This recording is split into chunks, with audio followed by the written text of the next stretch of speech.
Hey everyone, my name is Chris Lambert, co-host of Watching the Throne, a lyrical analysis of Kanye West, the number one Kanye podcast. And this is the Kanye West news rundown for Tuesday, July 17th, 2018. We got a few things on the table, some interesting ones too. First up, I just wanted to shout out Team Kanye Daily's emoji game. It's National Emoji Day, so they captured all of the Ye albums with some emojis, which so many of them work. I don't know what the fuck is going on there, but the rest of them are great. Especially the mountain. It's perfect. It's like Kanye was just like, what would make the perfect emoji? Still don't know what the fuck that is.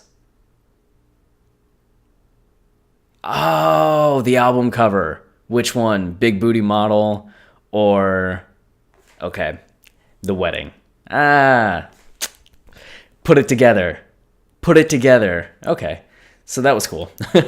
Will Smith just gave a shout out to Kanye, praising Kanye's ability to elevate other people. So if you want to watch The Fresh Prince talk about the GOAT of music, then that link will be down below. And then these are unreleased Yeezy Boost 350, which I think look pretty fucking cool. They're kind of snake skinny. I'm into them. I guess they were dubbed cookies and cream, maybe, but I would wear the fuck out of those. And then there was another pair of 700s, which I think those are pretty fucking awesome too. Like, I'd wear the fuck out of those as well. I'll never get to, but I want to. I absolutely want to, but I'll absolutely never, ever get to. This one's kind of funny. Papa John's founder isn't going quietly. Lawyer says Schnatter, what an awful name. Schnatter just dragged Kanye West into fight with the board. So apparently the Papa John dude, who's like heavy right wing and doesn't want to pay his employees and is kind of controversial with a lot of his views.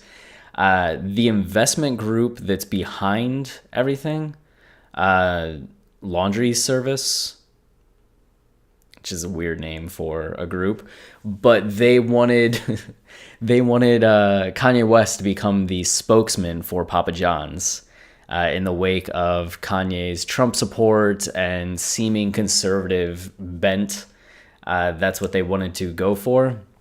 And the Papa John's dude was just like, no, Kanye uses the N-word in his music. Can't have him be associated with Papa John's. Missing completely irony. But this is where it gets interesting. Schnatter, I can't believe I have to keep saying that out loud. Schnatter said he refused to work with West because he uses the N-word in his lyrics. It was later on the call that Schnatter said he used the actual word when pressed whether or not he was a racist. Which, man, I wonder how that call was going to the point where people were going like, hey, Schnat man, you're sounding kind of racist. Are you a fucking racist? And he goes on to say something on the order of, Colonel Sanders used the word, I actually used the word, that I would never use that word, and Papa John doesn't use that word. I would never use the word that I just fucking used in a sentence, which I get there's an illustrative point to it, but not the... No, I mean you're trying to make a point, but that's not the way to make that point. Still controversial, still not good. Let me be very clear. I never used the N-word in that meaning. I never used the N-word in that meeting as a racial epithet, nor would I ever. Which, good for you, but still, man. Like, not good. And you still gotta wonder what the conversation was leading up to it, to where he was being asked, like, hey, Racist? Are you racist? You sound racist. Like, no, not me. Fuck. So it's weird that Kanye got involved in that, bringing down the CEO of Papa John's just by existing, not even doing anything, but just existing. And we got Travis Scott was supposed to be featured on Kanye West and Kid Cudi's Kids See Ghost album. And you just get that writer Mark Anthony Green was around Travis while penning the piece. And Green was around, I guess, when Kanye and Cudi, whatchamacallit,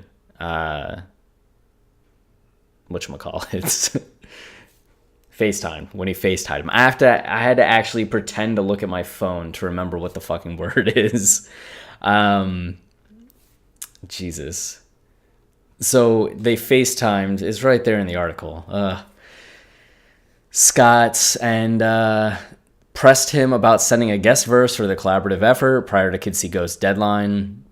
And Greed said Travis is excited but not ecstatic. He sends the verse, but he's not preoccupied by it. I want to be clear, and so does he. Travis wants to be on the album, but his musical preoccupations are firmly fixed on his next solo album, Astroworld, rumored to drop later this year. Which I get. That's something that I think most artists reach a point of. Especially Scott, like, he's his own dude now, right? Like, he's an artist in his own right, with fans in his own right. As much as he would still love to hop on a Kanye joint and be part of that album and work with two of his idols, if you're in the mode where you're creating and like in your own lane, like you're in your own lane. So I would get why he's just kind of like, okay, I'll do this, but fuck that, I'm back to my own work. But it would have been cool to hear that verse, and I wonder what it was and which song it would have been used on, right? Would it be part of the early 3 songs that are more about the aggression and fit into that kind of how the world wants me to be and how I was acting before I was reborn? Or would it be on that last half of the album where you're reborn and dealing with a lot of your ghosts? I'm thinking first half. First half. More Dennis Rodman and Kanye news, which never thought that'd be a thing. Dennis Rodman wants to bring Kanye West with him to North Korea, talks friendship with Kim Jong-un. And Rodman said, I don't do Instagram and stuff like that. My kids do it. I just know my agent called me and said, Dennis, Kanye West gave you a good shout out. I said, okay, great. He recalled exclusively to US Weekly's Jennifer Peros on Tuesday. I think he's a big Chicago Bulls fan. I think that he respects me as far as understanding my views. And Kanye, he's doing amazing work around the world, so I respect him too. So hopefully one day we'll get together and collaborate on certain things. Guess what? I'll take Kanye West to North Korea with me. Matter of fact, I'm going to invite him next time I go to North Korea. If the doors open in September, I will invite Kanye West with me to go to North Korea with me. If he wants to make an album about that, he'll be there for like 6 to 7 days, and I'll see what's going on. Now go make a song about this, so here you go. Jesus fucking Christ. I'm just trying to imagine what the song would be that Kanye West comes back with after visiting North Korea. That would be, a world burner, I'd say. Like, it could be a world burner. I don't know what it would be. It would be fascinating. And now this is the one that I'm really into. Bret Easton Ellis reveals Kanye West asked him to write porn videos for the life of Pablo. Which, that's just so fucking Kanye. Like, his obsession with porn, I think, is well known. There have been talks about it over the course of years. There have been people saying that, like, they've been in meetings with Kanye and he just has porn on the screens. Ninja and Diane Ward. Diane Ward talked about going to hang out with Kanye and, like, he showed them porn and was watching porn when Kim brought them banana pudding, I think it was. Or some shit, and they're just like losing their fucking minds, like, we need to leave, this is so weird. So in the latest episode of the Bret Easton Ellis podcast, he talked about having been asked by Kanye to work on some of that shit. Kanye had gotten in touch with him a few years ago in order to make pornographic videos on tracks he had recorded during the Life of Pablo sessions. In the episode, Ellis also outlines his relationship with West from around the 3:30 mark, whom he met for the first time the day after the birth of Ye's first child, North, which was 2013. On West and the Pablo porn videos, Ellis says, Kanye is, yes, a genius, and every hour I spent with him was more than worth it, even if the project never happened. So they got together and talked about the porn videos and didn't make them, but they talked about it. And I so wish I could have been in the room listening to them talking about how to approach shooting a porn video to go along with the Life of Pablo. You know it would have been part of Freestyle 4. Bar none, part of Freestyle 4. According to the writer, he and West have worked on several projects over the years, including a TV series in 2016 that never saw the light of day. West apparently reached out again to Ellis about the show, saying he wanted to do it as a film. Ellis says he wasn't sure if it would work, but not wanting to disappoint Kanye, took time out to visit the rapper's house in Calabasas, adding he felt hesitant and didn't know what to expect. I loved the tweets and his honesty on TMZ, but wasn't sure what state of mind he would be in. Yeah. Upon arrival, Ellis says he was ushered into a meeting room where Kanye was busy multitasking, meeting about the movie with several other people he had invited over, overseeing his new fashion line, and about to rehearse new material. In the 5 years I had known him, I had never seen him this focused, this together. He goes on to mention that Kanye, he saw that day, suggested Ye was sane, his own man, and not some drugged-out freak gibbering on Twitter, as the media suggested. So yeah, that's that. Thank you, Fabian Gorsler, for... Oh God, I went out of focus and... Okay. Fabian Gorsler for recapping all of that in high snobiety. Ebony has an article, Kanye West opening restaurant inspired by Mama Donda's cooking. Which, if there was a restaurant and Kanye's calling it Mama Donda's, that's perfect. I'm going to be there. I will eat so much Mama Donda's and write reviews on it. I'll be the top Yelp reviewer for Mama Donda's. We'll do a whole podcast episode and YouTube video on Mama Donda's. I'll bring this camera, this one right here, into Mama Donda's and just film it all, and you can watch me eat Mama Donda's. Oh, that's going to be so good. I hope it happens. So apparently he wants to open an establishment focused on elevated soul food. And that's according to sources at Radar Online, which I missed the first time I read through this, so it's probably not fucking true. Kanye shopping for the ideal premise to create a flagship restaurant, though one of the things that does kind of seem like it would be justifying this is what it goes on to mention next with Nas. Nas opened Sweet Chick, which is a fried chicken and cocktail restaurant. And apparently the New York locations are hipster havens, and the new LA outlet has become the place to be seen among Hollywood's rappers. Kanye watched him build that business practically overnight, and it lit a fire under him. We know that Kanye is competitive in the fields that he's in. We know that Kanye likes money, and as most people do. And it's an opportunity for him to honor Donda.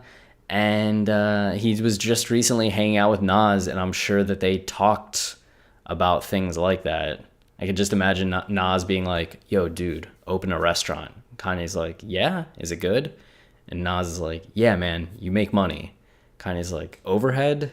I heard most restaurants fail. Nas is like, most restaurants fail because they're started by people without any clout. You're Kanye West. You open a restaurant, people are going to go. Which... that's not entirely true. I mean, people will go, but it doesn't mean it's going to be successful. You know, you still got to have a good restaurant, be responsible, all that shit. But Kanye is just thinking, I am Kanye. People will go. Okay, I'll do this shit. And Nas is just like, yeah, do it. So I'm pretty sure that's exactly how the conversation went. So I think this is happening. I think it's happening. So get ready. Let's all go eat at Mama Donda's together. And in things that should have been an issue but were and now aren't, College Dropout had not been on Apple Music for almost a week, and now it's back. And that's that. It's back. We can all listen to it again on Apple Music. If you're like me and still have the CD in your car, then you never had an issue. But if you're not like me and listen through Apple Music, I'm happy for you. A few more.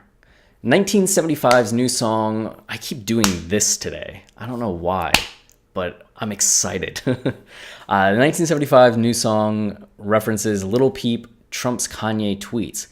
And I have no fucking idea who 1975 are. But I like these lyrics, so I kind of wanted to highlight this just because I think the lyrics are cool. So this is from a song, Love It If We Made It. The song leads with these words, fucking in a car, shooting heroin, saying controversial, which seems hard to do all at once. I've never shot heroin. I have gotten to fuck in a car, which was cool. Multiple times. I've gotten to do that multiple times. But I haven't done it by shooting heroin, and I feel like that would be a whole bunch of conflicting degrees of focus and attention. But fucking in a car, shooting heroin, saying controversial things just for the hell of it, it's probably not happening all at the same time. It's probably more of a list of things people do. Anyway, saying controversial things just for the hell of it, selling melanin and then suffocate the black men. Start with misdemeanors and we'll make a business out of them. Like, shit got real serious real fast. And I don't know what kind of music 1975 makes, but I want to listen to this. Rest in peace, Lil Peep. The poetry is in the streets. Jesus save us. Modernity has failed us. Which yeah. And then he goes on to say, tell me something I didn't know. Consultation, degradation, fossil fueling, masturbation, immigration, liberal kitsch, kneeling on a pitch. I moved on her like a bitch. Excited to be indicted. Unrequited house with 7 pools. Thank you, Kanye. Very cool. War has been incited, and guess what? You're all invited, and you're famous. Modernity has failed us, and I'd love it if we made it. Which I love that very much. And I don't know exactly the tone of thank you, Kanye, very cool. Probably sarcastic and ironic, but at the same time, I just think that's fun to say. Thank you, Kanye, very cool. Sounds like something John Oliver would say very sarcastically. But I don't know. I want to put a positive spin on it. Anyway, that's 1975's new song. And that just brings me to that page and my email. So tune in. If you want to help us out, we're part of a pilot program that TuneIn is doing. That's commercial-free podcasts. So you know how you try to listen to your favorite podcast and it starts with 5 minutes of commercials and then there's the 2 minutes of commercials in the middle of it. And that can get kind of tiring every time you try to listen to a podcast. TuneIn's trying to solve that by offering commercial-free podcasts as part of its premium platform. So right now they have 30 podcasts that are part of the initial offering, and we got to be part of this, which is kind of cool. There's benefit for us as we're part of this elite group and get some exposure, and hopefully it increases listens for us.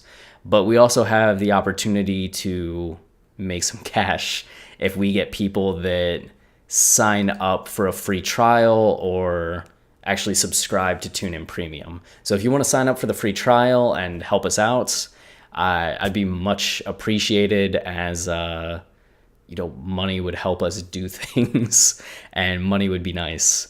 So that link is going to be down below, and then you can listen to any of these podcasts without any of the commercials in them. And as this program gets rolling, it's going to expand to more and more shows, and they have a lot of very popular shows in here. So, You also get a lot of cool things. You get all sports free. So if you're a sports fan, football, basketball, baseball, and want to listen to any of the games via the radio feeds, TuneIn has that. And then also just radio, music, other podcasts. I hope that they bring back audiobooks, but they have some great offerings. So help us out, click that. Otherwise, just please subscribe to the channel. We're trying to monetize by reaching 1,000 subscribers, and we're getting closer. I think we're almost at 600. Last I saw, we were at 587. So if you can just subscribe, it would be much, much, much appreciated. And I'll be back tomorrow with the Kanye West News Roundup for Wednesday. And that does it. Thanks for watching. Cheers.